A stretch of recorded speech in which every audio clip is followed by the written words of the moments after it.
सकता है। अब वक्त है हमारे सेकंड पैनल को मंच पर बुलाने का। सबसे पहले मैं राकेश शर्मा जी को मंच पर बुलाना चाहूंगी।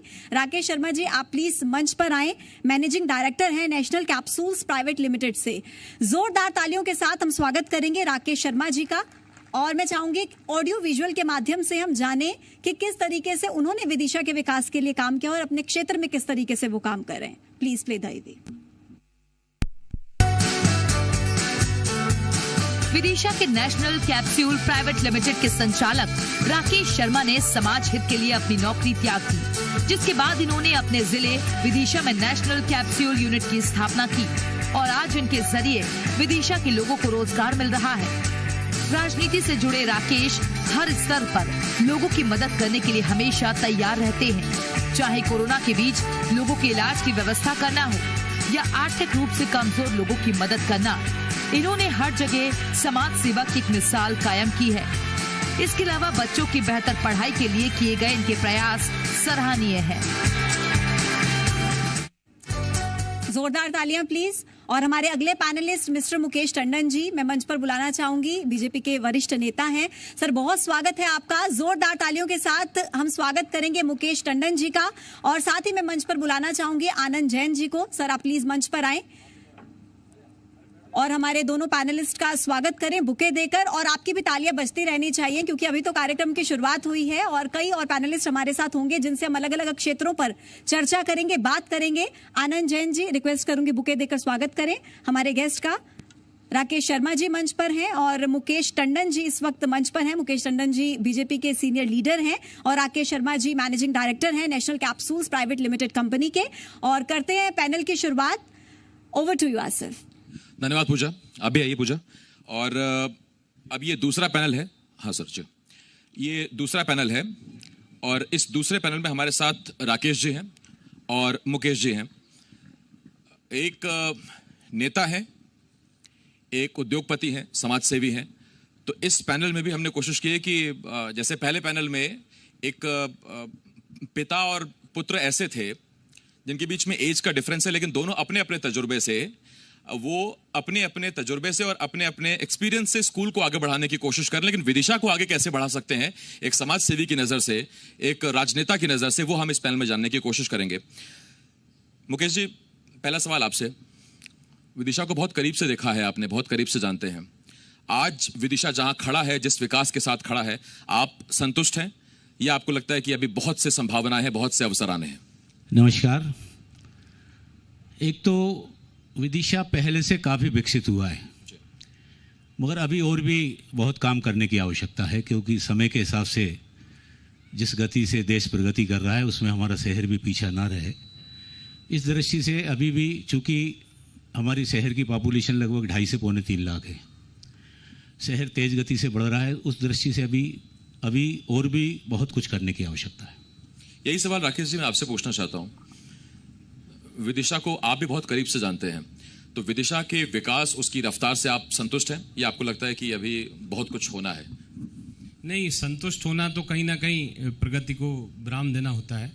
बहुत सारी मतलब अभी गुंजाइश है।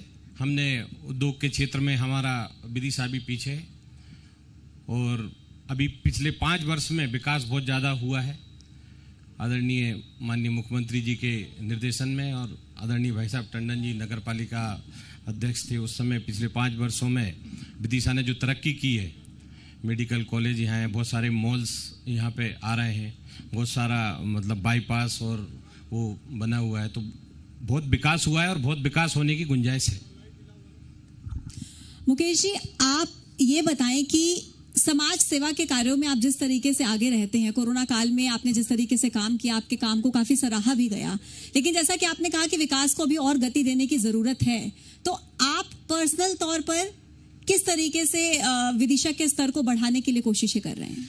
एक विकसित शहर, एक विकासशील शहर के लिए जो आवश्यकताएं होती हैं, उसकी मूलभूत जो आवश्यकता होती हैं वो एक तो शिक्षा, स्वास्थ्य, ये दोनों महत्वपूर्ण काम होते हैं। और विदिशा में माननीय मुख्यमंत्री जी ने ये दोनों काम पिछले 6 सालों में किए हैं।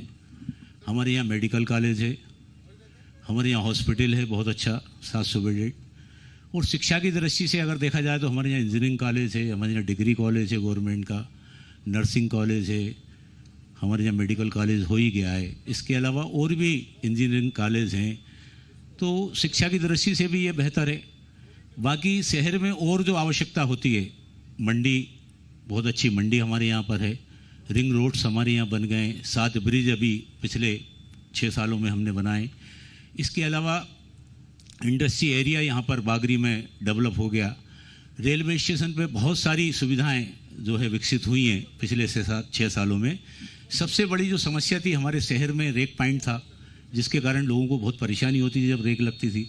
वो जो है सोराई में रेक पॉइंट बन गया, एक शानदार ऑडिटोरियम यहाँ पे बन गया, कंपोजिंग कलेक्ट्रेट भवन यहाँ पर है, हमारे यहाँ जो है मॉडल कॉलेज यहाँ पर बन रहा है, बच्चियों का जो गर्ल्स जो कॉलेज था हमारा उसका उन्नयन हुआ है। हमारे यहाँ एजुकेशन की दृष्टि से देखें तो ओबीसी के हॉस्टल्स बन के कम्प्लीट तैयार हो गए, हमारे अनुसूचित जनजाति के बच्चों के लिए हॉस्टल्स बन गए, चौराहे चौड़े हो गए।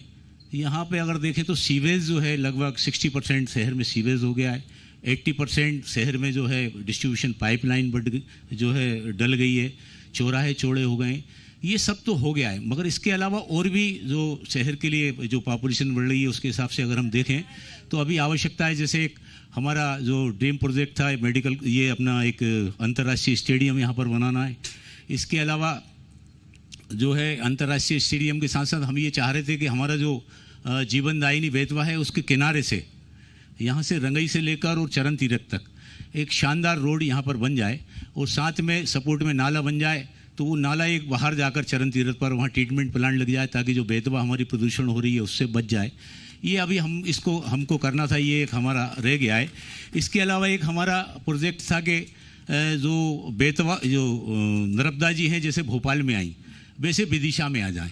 वो 246 करोड़ रुपए का हमने प्रोजेक्ट बनाया था, उसमें 4 नगर निकाय और भी जो है उनको भी लाभ मिलने वाला था। जैसे हम बात करें तो बाड़ी को लाभ मिलता, सुल्तानपुर को लाभ मिलता, आपके रायसेन को लाभ मिलता, सांची को और विदिशा को लाभ मिलता। ये 2-3-4 बड़े बड़े काम हैं, ये यहाँ पर होना अभी शेष है। इसके अलावा इंडस्ट्री की दृष्टि से अभी इंडस्ट्री एरिया नया डेवलप हुआ है हमारा, चूँकि एग्रीकल्चर जो है ये पूरा क्षेत्र है, तो उसी से संबंधित जो है उद्योग यहाँ पर चल सकते हैं। इस पर मैं आपसे पूछूंगा सर अभी कि क्या संभावनाएं उद्योग क्षेत्र बन सकती हैं, लेकिन एक उद्योगपति भी बताएंगे कि उनको क्या चाहिए, क्या मिल रहा है। उससे पहले आप एक समाज सेवक भी हैं सर। कोरोना काल में बहुत बुरी हालत थी, उस वक्त समाज सेवा बहुत ज़रूरी थी, खासतौर पर उन लोगों के लिए जो सक्षम है सेवा कर पाने में। आपने बहुत काम किया सर उस वक्त, बहुत योगदान दिया समाज में लोगों को।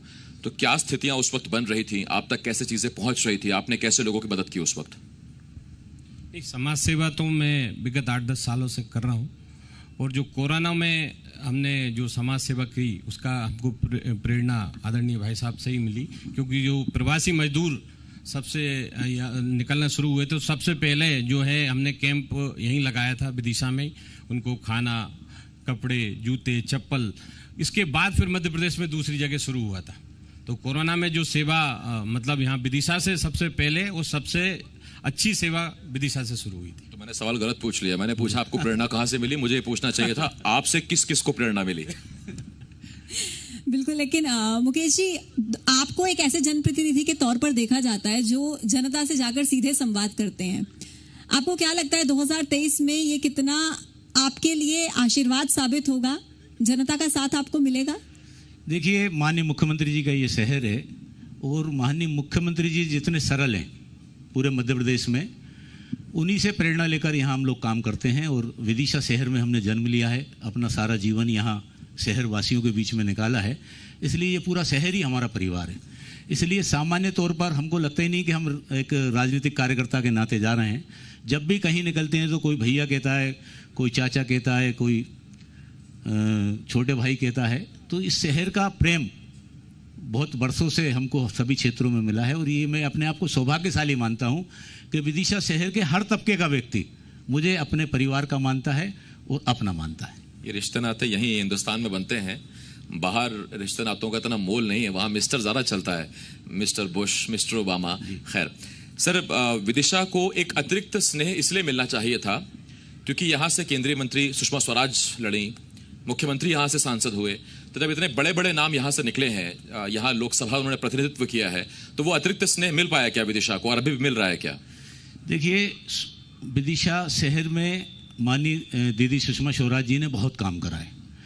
अब अगर हम यहाँ पर देखें तो रोडों के डेवलपमेंट की बात करें तो ये जो बासुदा से विदिशा का जो रोड है, वो एक ही रोड 94 करोड़ रुपए का, 94 करोड़ रुपए का, मतलब आप सोचें 1 अरब का एक रोड।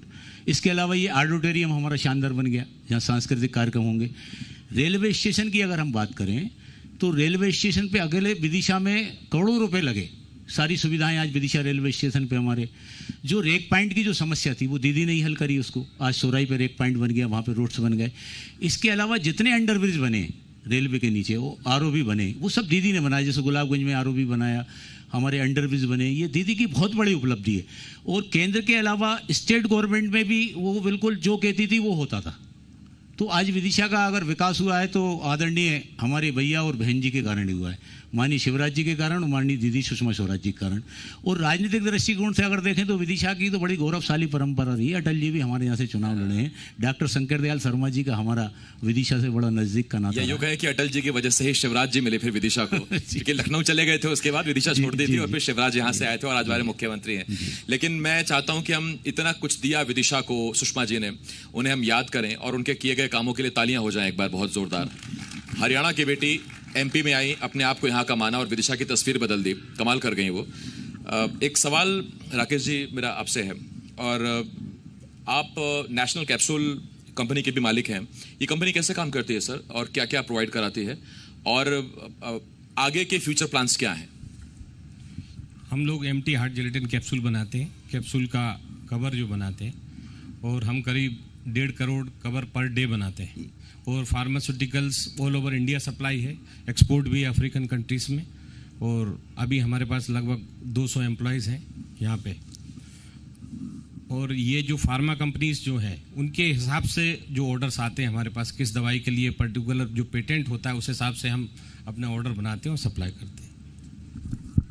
मुकेश जी, आपने बताया कि विदिशा को अभी अभी तक क्या सौगातें मिली हैं, कितना विकास हुआ है, लेकिन इसी के साथ आपने एक बात और कही थी कि विकास की गति थमनी नहीं चाहिए, वो जारी रहनी चाहिए। तो आपको क्या लगता है कि कौन सी अभी ऐसी योजनाएं शुरू करने की जरूरत है जिन पर काम करके विदिशा के विकास को रफ्तार मिल सकती है? देखिए, एक तो स्टेडियम अंतर्राष्ट्रीय बनना है यहाँ पे, एक वो बन जाए, एक हवाई पट्टी बन जाए, इंडस्ट्री एरिया का डेवलपमेंट हो जाए। इसके अलावा जो हमारे बाकी इंटरनल जो काम थे वो लगभग हो गए, बाकी जो सीवेज का काम बचा है वो हो जाए, 20% जो डिस्ट्रीब्यूशन पाइपलाइन का काम बचा है वो हो जाए।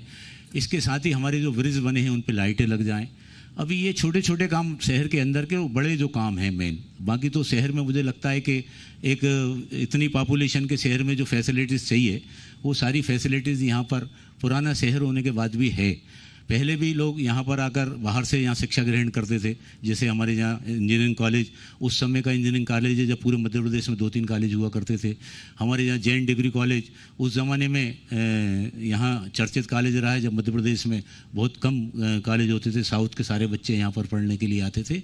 और आज मेडिकल कॉलेज की बेहतर सुविधा यहाँ पर है ही, नर्सिंग कॉलेज यहाँ पर है ही, शिक्षा की और स्वास्थ्य की दृष्टि से बेहतर प्रबंधन है यहाँ पे।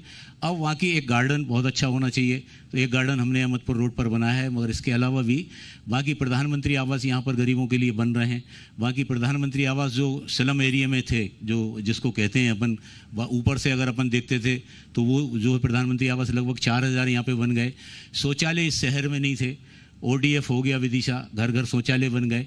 तो शहर की दृष्टि से, जो विकास की दृष्टि से जो आवश्यक चीज़ें हैं वो लगभग माननीय मुख्यमंत्री जी ने और दीदी सुषमा स्वराज जी ने पूरी मनोयोग से करने का प्रयास किया है। और मुझे लगता है कि बाकी जो काम रह गए ये भी बहुत ही शीघ्र ही होंगे, क्योंकि सर GMP का मंच भी है और आप जनप्रतिनिधि भी हैं, आश्वस्त आप कर सकते हैं विदिशा के लोगों को कि कब तक ये काम लगभग पूरा हो सकता है? देखिए, विकास जिस गति से 6 साल में हुआ है, कोरोना काल बीच में हो गया, बीच में सरकार का एक ब्रेक हो गया, उसके कारण थोड़ी रुकावट आई है। मगर धीरे धीरे पटरी पर जनजीवन फिर मध्य प्रदेश का आ रहा है, विकास के काम तेज गति से शुरू हो रहे हैं। और अगर अपन जिले की बात करें तो विदिशा जिले में लगभग 900 करोड़ रुपए की सड़कें बनी हैं, 2000 करोड़ रुपए के काम विदिशा में हुए हैं पिछले दिनों की अगर अपन बात करें। शमशाबाद क्षेत्र में हमारे लगभग 4000 करोड़ के तो डैम बने बड़े बड़े, वाय और सागर। इसके अलावा एक 1500 करोड़ रुपए का डैम अभी और बनने वाला है। विकास की दृष्टि से अगर विदिशा जिले में बात करेंगे तो अरबों रुपए के काम यहाँ पर हुए हैं और मुख्यमंत्री जी का तो खजाना विदिशा के लिए खुला रहता है, उन्होंने कभी भी सकारात्मक काम के लिए मना नहीं किया। ठीक, राकेश जी, एक हवाई पट्टी की मांग उठी है अभी। मुकेश जी ने कहा हवाई पट्टी अगर आ जाए, मतलब अपना प्लेन उतरने शुरू हो जाए तो बेहतर रहेगा। आप उद्योगपति भी हैं, आपको लगता है कि वाकई बहुत रफ्तार मिल जाएगी? क्योंकि उद्योगपतियों के सामने एक चुनौती ये होती है कि विदिशा में अगर कोई प्लांट डाल भी लें तो फिर उनके लिए टिकट से ज्यादा वक्त कीमती होता है, तो वो चाहते हैं कि वहां बहुत तेज कनेक्टिविटी मिले। आपको लगता है कि बूम आ सकता है इस एक काम से? देखिए, औद्योगिकरण से ही किसी भी देश की तरक्की जुड़ी हुई है। आज हम अमेरिका की बात करते हैं, $35 ट्रिलियन की इकोनॉमी है। नंबर 2 पे चाइना आता है जो $16 ट्रिलियन पे है। हम अभी $3 ट्रिलियन पे हैं। तो सबसे पहले तो मध्य प्रदेश को अगर मान लो उद्योग का हब बनाना है तो जो स्पेशल पैकेज की यहाँ पे आवश्यकता है, जैसे हिमाचल में इंडस्ट्रियलाइजेशन हुआ, सिक्किम में हुआ, आपका जम्मू में हुआ, तो एक स्पेशल पैकेज की जरूरत है। उद्योगपति कभी किसी कहने से उद्योग नहीं लगाता कि आप आओ हमारे यहाँ उद्योग लगाओ, ऐसे नहीं। जब स्पेशल पैकेज उनको मिलेगा 10 साल 20 साल के लिए, जीएसटी में छूट, इनकम टैक्स में छूट, तब जाके यहाँ पे औद्योगिकरण होगा। और इसके बाद हवाई पट्टी अगर यहाँ बनेगी तो चलेगी। हवाई पट्टी क्या होगा, अगर जैसे मान लो हमारे विदिशा में बिजनेस नहीं है, इंदौर में बिजनेस है, तो वहाँ पे उतना उसको ट्रैफिक भी मिलना चाहिए। हवाई पट्टी पहले बन जाएगी, बाद में उद्योग आएंगे तो दिक्कत हो जाएगी। पहले उद्योग यहाँ पे आएंगे, फिर हवाई पट्टी बनेगी, फिर उससे रफ्तार मिलेगी।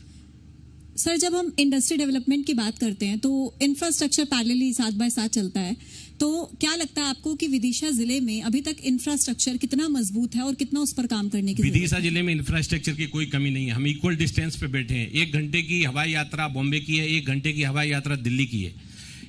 ओवरनाइट जर्नी बॉम्बे है, ओवरनाइट जर्नी दिल्ली है। एक कैपिटल है और एक बिजनेस सिटी है। तो इंफ्रास्ट्रक्चर की विदिशा में कोई कमी नहीं है कि यहाँ पे किसी चीज़ की कोई ऐसी कमी नहीं है, ट्रैफिक में या इसमें कि कोई इस तरह की कोई कमी है नहीं कि कोई उद्योग यहाँ पे डेवलप नहीं हो सकता, ऐसा नहीं। मुकेश जी, मैं आपसे पूछूं कि विजन 2023 तो क्या विजन है मुकेश जी का, भारतीय जनता पार्टी का और विदिशा बीजेपी का? देखिए, 2023 तो विजन सीधा ये है कि मध्य प्रदेश सरकार ने जो काम किए हैं, भारत के प्रधानमंत्री माननीय नरेंद्र मोदी जी ने जो काम किए हैं, वो खासकर मानवीय दृष्टिकोण से अगर हम देखें, कोरोना काल में जिस प्रकार से प्रधानमंत्री जी ने आगे बढ़ के वैक्सीनेशन कराया, पूरी दुनिया में इतनी तेज़ी से वैक्सीनेशन नहीं हुआ जितनी तेज़ी से लोग हंसते थे। लोग कहते थे कि यार ये मजाक कर रहे हैं, 100 करोड़ कैसे डोज लग जाएंगे, मगर उनकी इच्छा शक्ति थी कि 100 करोड़ डोज लगे और आज हमारा देश सुरक्षित है। ये एक बहुत बड़ी उपलब्धि माननीय मोदी जी की है। माननीय मुख्यमंत्री जी ने जिस प्रकार से कोरोना काल में द्वारा सरकार संभाली और उसके बाद में जिस गति से उन्होंने विकास भी प्रभावित नहीं होने दिया, स्वास्थ्य सेवाएं प्रभावित नहीं होने दी, लोगों के लिए जो सेवा के प्रकल्प समाज सेवियों के साथ मिलकर जो उन्होंने चलाए, तो निश्चित रूप से इसके अलावा जो सरकार ने पिछले जो बीच में जो सरकार परिवर्तित हुई उसमें ये योजनाएं बंद हो गई थी। जैसे अगर हम संबल योजना की बात करें, बंद हो गई थी। विवाह योजना की बात करें, वो बंद हो गई थी। हमारे यहाँ पेंशन की योजना की बात करें तो वो मिल नहीं रही थी। ये जो योजनाएं जो बंद हो गई थी, अब जैसे मध्य प्रदेश सरकार की बहुत बड़ी योजनाएं शिक्षा के क्षेत्र में, जो प्रतिभाशाली जो बच्चे हैं, मेधावी छात्र योजना में उनको किसी भी वर्ग का बच्चा हो उसको फैसिलिटीज़ है मेडिकल कॉलेज में पढ़ने की, उसको फैसिलिटीज़ है इंजीनियरिंग कॉलेज में पढ़ने की, उसको फैसिलिटीज़ है जो है वो जो ITI में भी पढ़ सकता है, विदेश में भी पढ़ सकता है। सरकार उसका पूरा की पूरी फीस जमा करती है। एक बड़ी बात है वो बेटियों के लिए जो उन्होंने काम किया है। आप देखें, पुलिस में 50% आरक्षण उन्होंने कर दिया। अगर अपन नगर निकाय की बात करें तो उसमें 50% आरक्षण बहनों का है। इसके अलावा बेटियों के लिए जो फैसिलिटीज़ उन्होंने बच्चों के लिए स्कूल में प्रोवाइड कराई, हमारे यहाँ आंगन जो है मध्याह्न भोजन बच्चों के लिए मिलता है, छात्रवृत्ति मिलती है, साइकिल मिलती है, ड्रेस मिलती है। हमारे यहाँ अगर बहन बेटी की किसी की डिलीवरी होती है तो 16,500 रुपये मिलते हैं। इतनी सारी योजनाएँ हैं। इन योजनाओं को चलते हुए मध्य प्रदेश के आम आदमी का जीवन स्तर सुधरा है। एक समय था कन्या विवाह योजना की राशि बढ़ रही है, लाडली लक्ष्मी पार्ट 2 आ रहा है और कन्या विवाह में राशि बढ़ रही है। हाँ, वो भी राशि बढ़ रही। इसके अलावा हम ये देखें कि इसके पहले मजदूर की स्थिति थी, मैं खुद भी किसान हूँ, मेरे यहाँ अगर जो मजदूर काम करता था वो अगर छोड़ के जाता था तो मेरा 20-25 हज़ार रुपये उस पर कर्ज होता था। जब वो 25 हज़ार मेरे को देता था तब छूट पाता था। ये मजदूर की हालत थी। आज मजदूर के घर में मोटरसाइकिल है, कलर टीवी है, सारी फैसिलिटीज़ हैं। तो ये जो मध्य प्रदेश के आम आदमी का जीवन स्तर सुधरा है, ये तो पूरी दुनिया जानती है कि बीमारू राज्य था, बीमारू राज्य से जो विकसित राज्य माननीय मुख्यमंत्री जी ने बनाया है दिन रात परिश्रम करके, ये उसी का परिणाम है। पिछले चुनाव में भी 2018 की हम बात करें तो वोट तो ज़्यादा मिले, सीट कम रह गई थी। जनता का आशीर्वाद तो उस समय भी भरपूर मिला था, किसी बात की कमी नहीं थी, सिर्फ सीट कम रह गई थी। मगर ये जो जिन परिस्थितियों में ये सरकार बनी है और जो माननीय मुख्यमंत्री जी ने सेवा के कार्य किए हैं, हमारी केंद्र की सरकार ने जो काम किए हैं, जिस अब आयुष्मान कार्ड, अब एक गरीब आदमी 5 लाख रुपए तक का इलाज मुफ्त पा रहा है, घर में गैस कनेक्शन फ्री मिल रहा है, मकान गांव में हालत ये रहती थी गरीब आदमी की, बरसात जब होती थी ऊपर से पानी टपकता था, दिन भर रात भर सो नहीं पाता था, एक ही खटिया पे पूरे बच्चों को लिपटे पड़े रहते थे, सीढ़ में कपड़े हो जाते थे, जो है स्किन प्रॉब्लम हो जाती थी, लोगों को सो नहीं पाते थे रात भर। आज सबकी पक्की छत है, सबको जो है घर में पानी मिल रहा है, हर घर में जो है लाइट मिल रही है। ये जो देश का विकास माननीय मोदी जी ने किया है और माननीय मुख्यमंत्री जी ने जो मध्य प्रदेश का विकास किया है और सेवा का काम जो उन्होंने किया है इस कोरोना काल में, मुझे पूरा विश्वास है कि प्रचंड मतों के साथ माननीय शिवराज जी एक बार फिर 5वीं बार मुख्यमंत्री बनेंगे। राकेश जी, कोरोना काल का असर वैसे तो हर क्षेत्र पर पड़ा, लेकिन खास तौर पर उद्योगों पर बहुत ज्यादा असर पड़ा और जो युवा पीढ़ी है वो कहीं ना कहीं निराश भी हुई इस कोरोना काल के दौरान। तो जो उभरते हुए युवा हैं, जो उद्योगों की तरफ आगे बढ़ना चाहते हैं, एंटरप्रेन्योर्स हैं, आप उनको इस मंच के जरिए क्या संदेश देना चाहेंगे? सरकार के पास सिर्फ 2% नौकरियां हैं, बाकी 98% नौकरी हमको ही जनरेट करनी है। युवाओं को अभी मध्य प्रदेश सरकार की, जब हम मध्य प्रदेश की बात कर रहे हैं तो बहुत सारी योजनाएं ऐसी हैं, मुख्यमंत्री अपना उद्योग का है, ट्रेडिंग का है, सब में सरकार गारंटी ले रही है। तो युवाओं को जो है ना शुरू से ही उद्योग की तरफ या घरेलू कामकाज की तरफ, एंटरप्रेन्योर बनने की तरफ ही जाएंगे, तभी इस समस्या का हल निकलेगा। अगर हर बच्चा ये सोचेगा कि पढ़ लिख के वो नौकरी करेगा तो नौकरी आएगी कहाँ से? नौकरी देने वाला होना चाहिए। और किसी भी देश की तरक्की के पीछे एक ही बात होती है, जिस देश का जितना ज़्यादा औद्योगिकरण होगा उस देश का उतना विकास होगा। तो हमारे यहाँ जो युवा हैं अभी भी, खासतौर से मैं समझो ब्राह्मण समाज से आता हूँ, कोई श्रीवास्तव है, ये कुछ जातियाँ ऐसी हैं कि जो अभी भी नौकरी का मोह छूटा नहीं है, नौकरी से ही बात करते हैं। तब तक ये बात चलती रहेगी, रोजगार की समस्या का समाधान नहीं होगा। तो युवा पीढ़ियों के लिए अभी जो मध्य प्रदेश में जो योजनाएं चल रही हैं, सुनहरा अवसर है, इनका लाभ लेना चाहिए। सरकार गारंटी ले रही है, जिनके पास पैसा नहीं है लगाने के लिए सरकार उसकी गारंटी ले रही है, कोई ट्रेडिंग में जाए, कोई उद्योग में जाए, यही एक समस्या का समाधान। सर, एक सवाल है मेरा राकेश जी आपसे, और वो ये है कि 23 पास में है, पार्टी आला कमान की भी नजरें रहती हैं, तो जिम्मेदारी कोई मिलती है तो आप तैयार हैं? कुछ ब्लूप्रिंट, कुछ नक्शा तैयार है विदिशा के विकास के लिए? हाँ, बिल्कुल पूरा तैयार है। बताइए ना सर, या लीक हो जाएगा? बताओ। कोई दूसरा सुन लेगा। नहीं, फिर भी यही बता दीजिए कि करना क्या क्या चाहते हैं, कैसे करना, ये नहीं बताइए। नहीं, मैं ये नहीं कह रहा हूँ कि उसमें कोई ऐसा वो नहीं है कि अपन बताए नहीं है। देखो, हम जो जिस लाइन से आता है वो उस लाइन की बात करेगा। मेरे हिसाब से विदिशा में अभी जो इंफ्रास्ट्रक्चर की बात थी वो आदरणीय भाई साहब ने आपको पूरी बताई कि क्या क्या डेवलपमेंट हो रहा है और क्या और हो सकता है। और इसके अलावा अगर कोई विकास की बात आएगी तो वो सिर्फ औद्योगिकरण की बात आएगी। और मेरे को अगर कभी ऐसा चांस मिलता है तो मैं जरूर विदिशा में एक बहुत बड़ा उद्योग स्थापित करवाऊंगा। यही मेरी मतलब विदिशा के लिए अगली योजना है। बहुत शुभकामनाएं हैं सर आपको भी, और मुकेश जी आपको भी। मुकेश जी, राकेश जी, आप दोनों का बहुत बहुत धन्यवाद हमारे साथ इस मंच पर आने के लिए। बहुत शुक्रिया। पूजा, बहुत बहुत शुक्रिया आप दोनों का। आसिफ, आप मंच पर बने रहें और एक बार जोरदार तालियां हो जानी चाहिए, क्योंकि इससे पहले पैनल में हमने बात शिक्षा के क्षेत्र को लेकर